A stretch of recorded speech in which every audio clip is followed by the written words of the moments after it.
ધરાડના દાખલા 1 નંબરમાં ward number 1 માં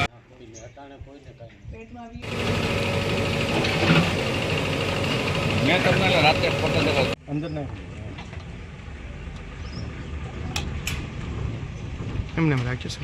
નગર નંબર 1 વોર્ડમાંથી બોલું છું. કાદરનગરમાં જોણાજા સાહેબ, પાણીની બહુ સમસ્યા છે. પાણી બહુ ગંદુ આવી રહ્યું છે.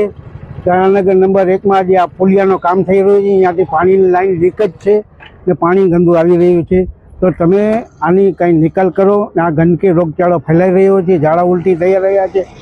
મારી વાઈફ છે એને ઝાડી ઉલટી થઈ ગયા છે. સાહેબ, તમે આવો અને જાણો. અમારે આ રૂબરૂ તમે જે કંઈ રિપોર્ટ આવે તો આને કંઈક કરો. પાણીના જે મોટા ઉપર સાહેબ બેઠા છે એને તમે વિનંતી કરો કે આ પાણીની આ લાઈનને કંઈક રિપેરિંગ કરે. એના ગંદુ કોર્પોરેશનવાળા આવ્યા હતા તમારા ઘરે કે શું કર્યું? હા, બધું આવી ગયા. બધે જોયા. સાહેબો આવ્યા, ડૉક્ટર સાહેબ આવ્યા, પાણીના સેમ્પલ લીધું. હા, તમે જુઓ સાહેબ, બહુ પરિસ્થિતિ બહુ જ ખરાબ છે. 25 થી 30 કેસ થયા છે ધરાડનગર નંબર 1 વોર્ડમાં, ફારૂક આઝમ ચોક વિસ્તારમાં. છે ને આપણી પાસે જૂનું ઓલું તો 5 ppm જેવું થઈ જાય આપણી પાસે કાયદેસરમાં.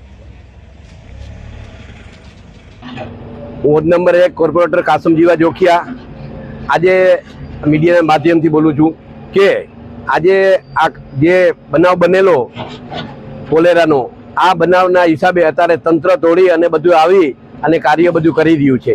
હવે આજ 2 દી ત્યાં ભૂગર્ભનું કામ પણ ચાલુ છે અવિરત એમને, અને 15, 20, 25, 30 માણસો છે.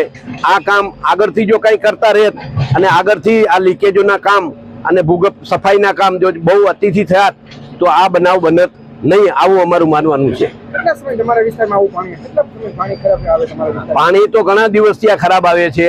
2, 3, 4 ફેરે રજૂઆત પણ કરી છે. પાણીના સિસાઈ ભરીને આપ્યા હતા.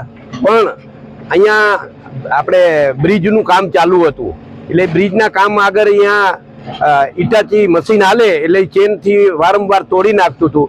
અને આ 7 નાલા પાસે આ કામના હિસાબે એવું દેખાય છે કે અહીંયાથી આ લાઈનો 2, 3, 4, 5 ફેરે તૂટી ગઈ છે.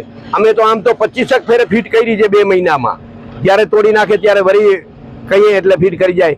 બનાવ અમને 100% એ લાગે છે કે આના હિસાબે આ થયું છે એવું દેખાય છે. આરોગ્યની ટીમ પણ આવી હતી. આરોગ્યના ડોક્ટરો પણ બધા આવ્યા હતા. આપણા કોર્પોરેશનના આખા અધિકારીઓ તમામ આવ્યા હતા. પટેલ સાહેબ હતા, ગોરી સાહેબ હતા, મણિયાર સાહેબ હતા, બધા હતા. બધા તમામ સાહેબો આવી ગયા છે અને ટીમો પણ બહુ. ધરાડના દાખલા 1 નંબરમાં વોર્ડ નંબર 1 માં આ બધું પ્રોબ્લેમ છે. Doctor Haresh Gori, incharge medical officer file Jamnagar corporation. Dharadnagar 1 વિસ્તાર, વોર્ડ નંબર 1નો વિસ્તાર છે. ત્યાં ઝાડા ઉલટીના કેસ નોંધાયેલા હતા અને એની અંતર્ગત 3 કોલેરા પોઝિટિવ આવ્યા છે. એ અંતર્ગત આરોગ્યની ટીમ, વોટરવર્ક્સ ટીમ, ભૂગર્ભ ગટરની ટીમ અને સોલિડ વેસ્ટની ટીમ દ્વારા ગઈકાલથી જ અમારી કામગીરી શરૂ કરી દેવામાં આવેલી છે.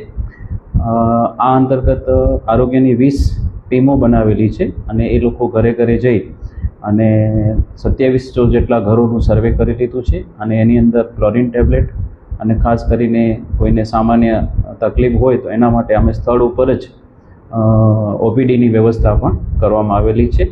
એ ઉપરાંત અમે બેક્ટેરિયોલોજીકલ સેમ્પલ વોટરવર્ક્સ શાખા દ્વારા લેવડાવી અને એના સેમ્પલ બી લેવડાવ્યા છે. ખાસ કરીને અમારી સોલિડ વેસ્ટની ટીમ દ્વારા ખાસ કરીને એ વિસ્તારની સફાઈ ઉપર વધારે ફોકસ કરી અને સફાઈને સ્ટ્રેન્થન કરી છે.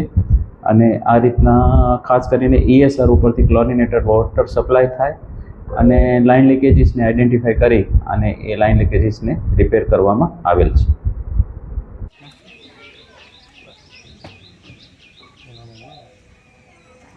નોર્મલ એટલે દિવસમાં કેટલી વાર જાઉં છું? 4-5 ફેરે છે એ વધારે જ કહેવાય. ORS તો પડી કે આપી છે પીવા માટે પીવો છો? કેવા છે સાવ